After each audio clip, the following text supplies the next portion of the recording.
Hey everyone, welcome to the next day of my 30-day project. Today I want to talk about a couple of things with hero gear since there's not much going on today. We're on the last day of Raw and Caravans.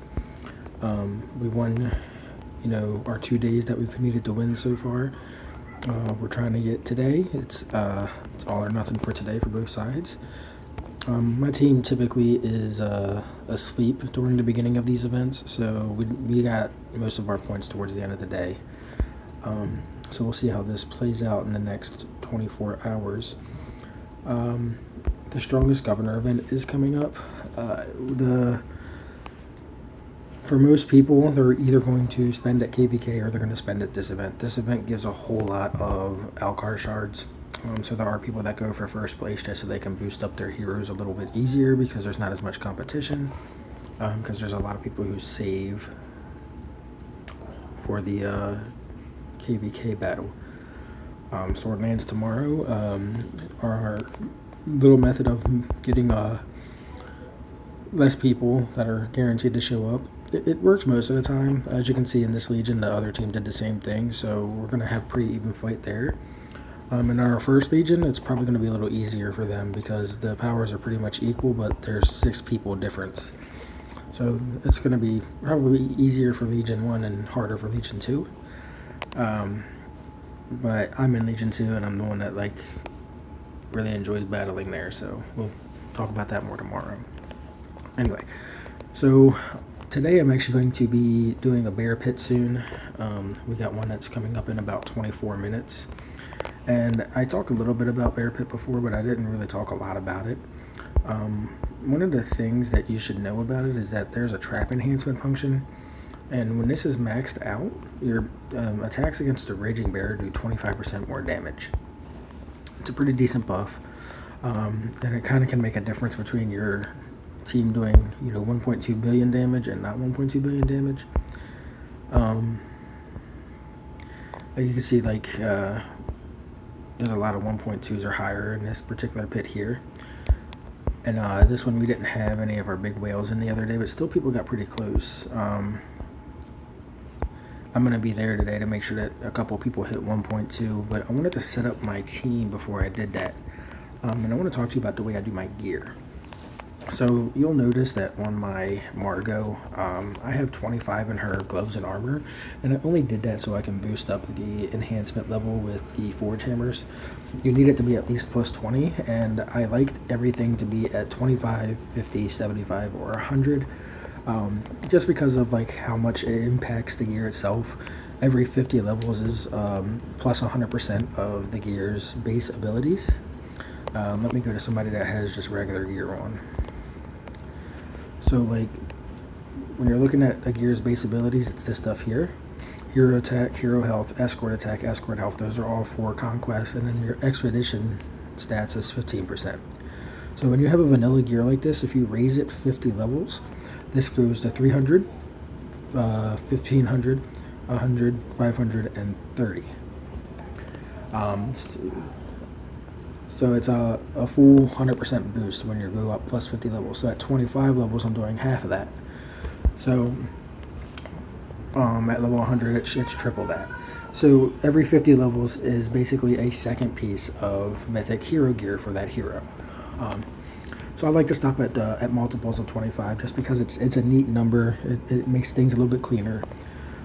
When you're doing 20 out of 50, it's 40%. It's a little bit harder to math that out in your head sometimes. So I just like to do 25.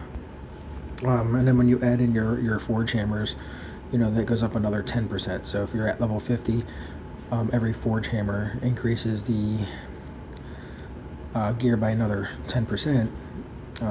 So I tend to do my forge hammers, these are at 7 right now just because I'm trying to work them out for the last KVK. But I like to stop them at 5 or 10 before going to the next process, because again that's 50% and 100%, so it's a little easier to math things out. Now, the reason I don't really upgrade the gloves and armor here is because Margot is a cavalry hero. Cavalry heroes do not need defensive stats more than they need their offensive stats.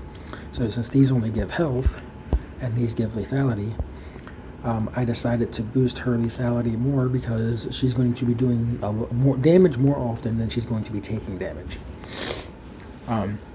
Because the way combat works is your infantry fight, then your cavalry fight, then your archers fight. And for troop skills and stuff like that, cavalry can activate an ambush skill that can hit archers first, instead of hitting whatever's in the front row. And nothing can really hit the cavalry unless the infantry is dead. So cavalry really doesn't need any kind of defensive stats if you're trying to hard focus stuff. Marlin, on the other hand, you can see I gave him 75 in his gloves and armor. He needs a little bit more HP because he does get ambushed by cavalry units, but I still focused mostly on his lethality because he is a high damage hero. All of your archers are going to do more damage than most troops, and since their abilities actually counter infantry and do 10% more damage to them, you definitely want to try to have them survive as long as possible so you can weaken that enemy's front line. And then you go to our infantry heroes, which are the opposite of our cavalry heroes. They sit in their front line, they tank damage, so you want to give them more of the health in their gear. And then you don't really need a bunch of attack stats on them. So I don't have their helmet and boots leveled up too much. They're only about 25% the strength of archers, and then they don't have extra abilities that boost their damage like archers do and archer heroes do.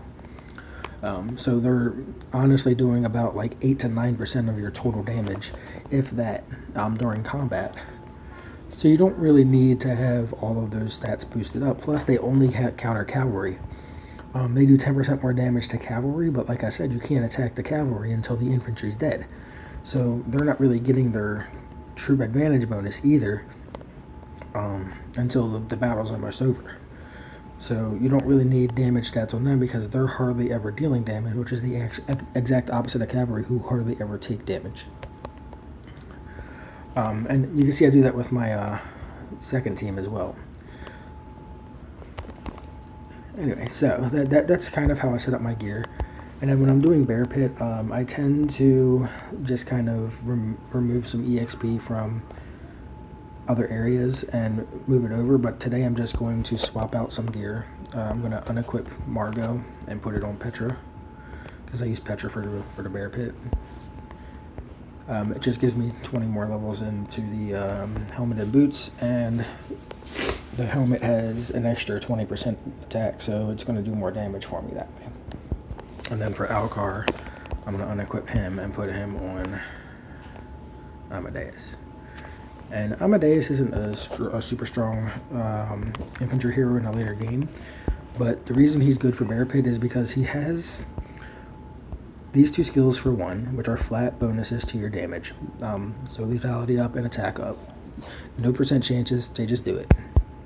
And then he has this 50% chance for 40% more damage, which is a skill that all three of the heroes I'm using have in their setup. But the most important reason is this widget.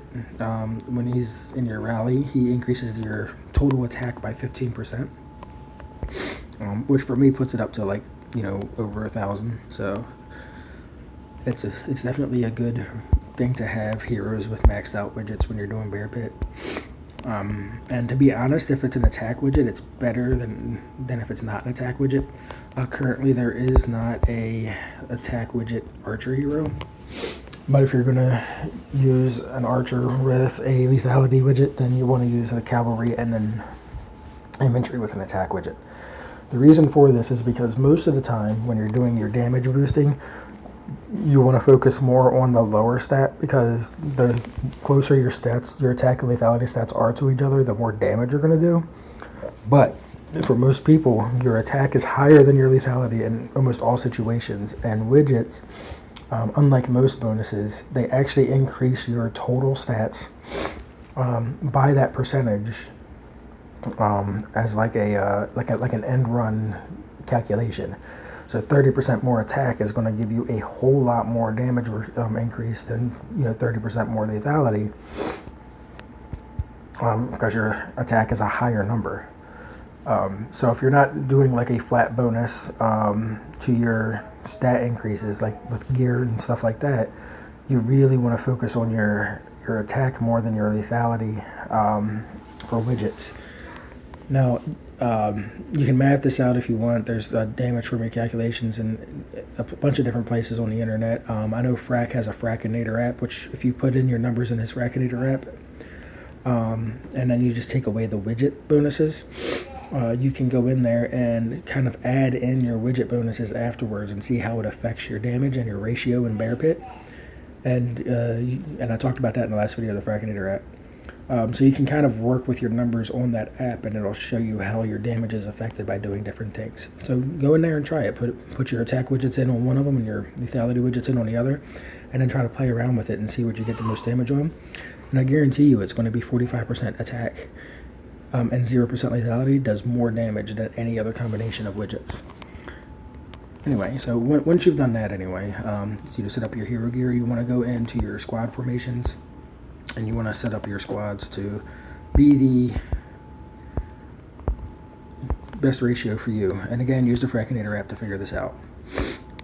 You want your main rally to be that, and then every other rally you just want to be a joiner hero rally, and you want to use something closer to this.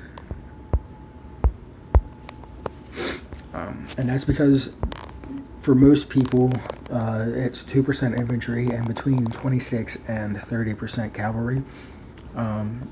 But a lot of people that are weaker than you are going to not have the ability to do more cavalry damage if they didn't build up their stats.